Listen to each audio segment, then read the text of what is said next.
নবী সাল্লাল্লাহু আলাইহি ওয়াসাল্লাম বলেছেন ইন্না আইনাল হক, চোখের নজর সত্য। নবী করিম সাল্লাল্লাহু আলাইহি ওয়াসাল্লাম বলেছেন চোখের বদনজর সত্য। এই যে আমরা বলি ফেসবুকে এত বেশি ছবি দিয়েন না ভাই, ছবি তুলেন না, ছবি তুলেন না, বারবার যে বলি নিষেধ করি। কারণ কি জানেন? একটাই কারণ, বিকজ চোখ লাগাটা সত্য। মানুষের চোখ লাগে, এই কথা শুনলে অনেক মজুমদাররা হাসবে না? কথা বুঝতে পারেন নাই? কিন্তু এটা সত্য, কারণ নবী করিম সাল্লাল্লাহু আলাইহি ওয়াসাল্লাম যা বলেছেন সাদাকাল্লাহু ওয়া সাদাকা রাসূলুহুল কারীম। নবী যা বলেছেন, আল্লাহ যা বলেছেন চিরায়ত সত্য, এর বাইরে কোনো সত্য আছে? আচ্ছা দেখেন, আমি বললাম যে জাদুবিদ্যা সত্য। এই জাদুবিদ্যার চর্চা মানুষ করে, এখনও করে, এবং এই জাদু দিয়ে মানুষের ক্ষতি করার জন্যে জিনের প্রয়োজন হয়, দুষ্ট জিন। এই জিনগুলোকে মানুষ তাবে করে মানুষের ক্ষতি করার চেষ্টা করে। দেখবেন এখন গ্রামে গঞ্জে শহরে সব জায়গায় ছড়িয়ে পড়েছে না? দেখবেন, খুব সতর্ক থাকবেন। আমি পরে সলিউশন বলছি আপনাদেরকে। আরেকটা বলেছি, নবী সাল্লাল্লাহু আলাইহি ওয়াসাল্লাম বলেছেন চোখের বদনজর এমন সত্য যে একটা উটকে এই রান্নার ডেকচির মধ্যে ঢুকাই ফেলতে পারে। মানে একটা উট খুব সুন্দর ভালো, আপনি দেখছেন মাশাআল্লাহ বলেন নাই, নজর লেগেছে, উটটা মারা গেছে দেন, তারপর তাকে জবাই করে খেয়ে ফেলতে হয়েছে। একজন সাহাবী গোসল করছিলেন, গোসল, এটা হাদিস সহিহ।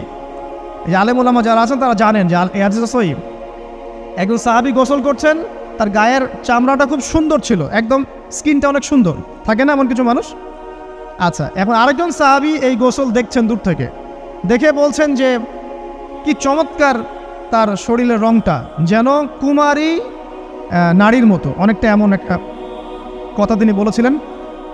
সাথে সাথে এই সাহাবী অজ্ঞান হয়ে পড়ে গেছে। কোন সাহাবী? যিনি গোসল করছিলেন।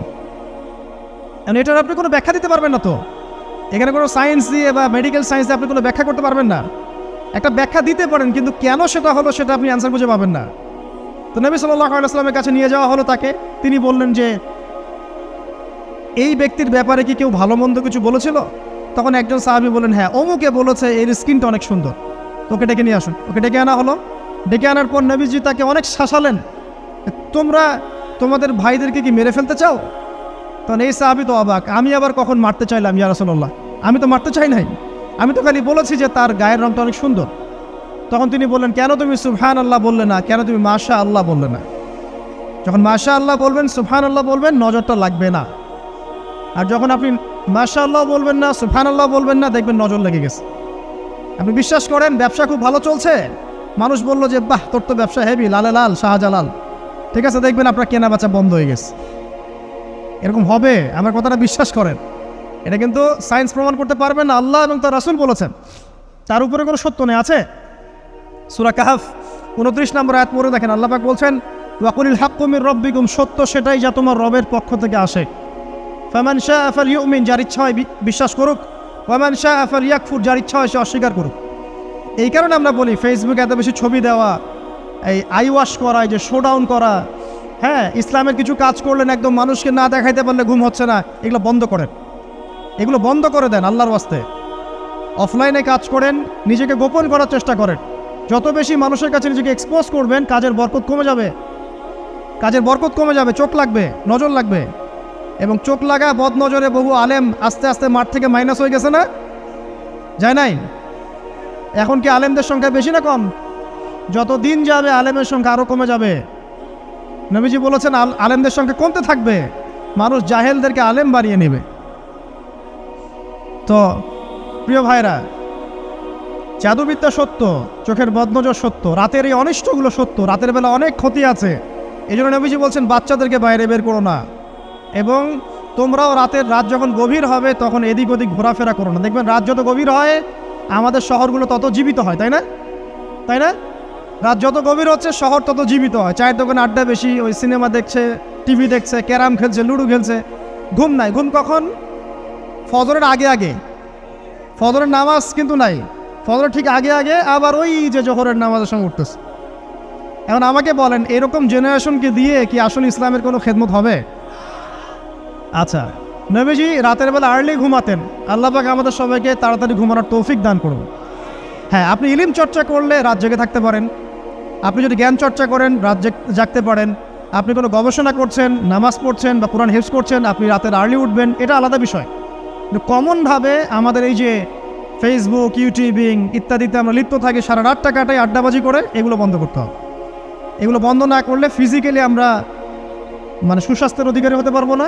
সারা দিনটা আমাদের একটা কি বলবো অলসতার ভাবে যাবে এবং দিনের বেলা কাজগুলো ব্যাহত হবে। এতে করে আমাদের উম্মার এই পুরো বড় যে তরুণ প্রজন্ম আছে এদেরকে আপনি সম্পদে পরিণত করতে পারবেন না। তাই এই সিস্টেমটা চেঞ্জ করা দরকার। নবীজি রাতের বেলা এই সূরা বাকারার শেষে 3টা আয়াত তেলাওয়াত করতেন। আমরা করবো ইনশাআল্লাহ। আরেকটা আমল বলে দেই, নবী করিম সাল্লাল্লাহু আলাইহি ওয়াসাল্লাম রাতের বেলা সূরা মুলক তেলাওয়াত করতেন। কোন সূরা এটা? কোন সূরা? তাবারাকাল্লাযী বিয়াদিহিল মুলক। কয়টা আয়াত আছে?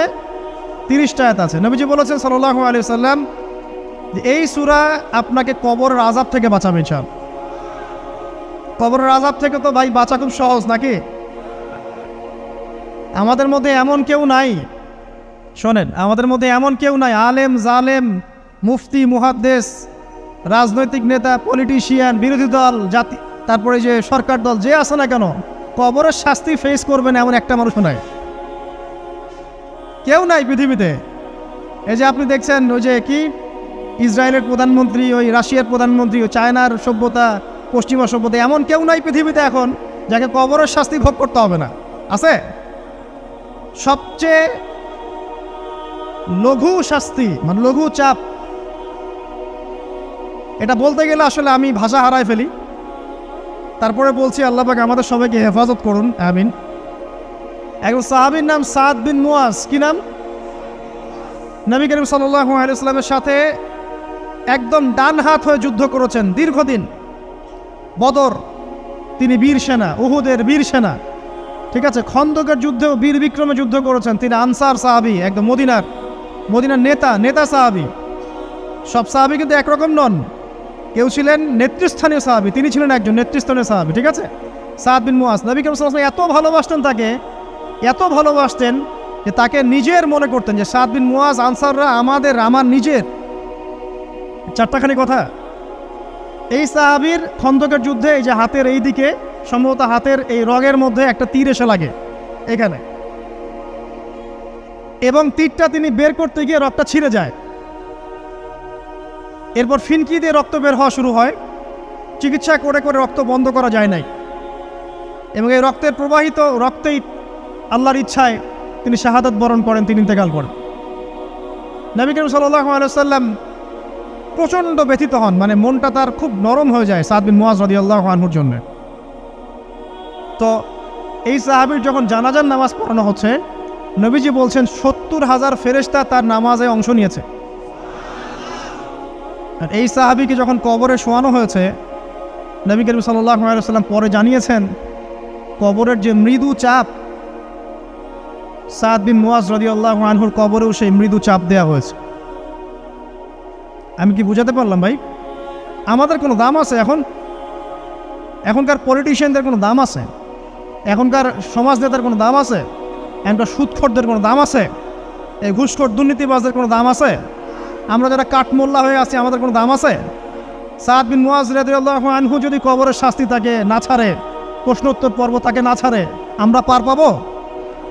নবী করিম সাল্লাল্লাহু আলাইহি ওয়াসাল্লাম বলছেন সূরা মুলক তেলাওয়াত করো রাতের বেলা, ইনশাআল্লাহ সূরা মুলকের তেলাওয়াত কবরের আযাব থেকে তোমাকে বাঁচান। আর আমাদের তো ভাই কবরে সবাই সাথে যাবে না, গার্লফ্রেন্ড যাবে না, বাপ মা ভাই বোন সবাই যাবে না।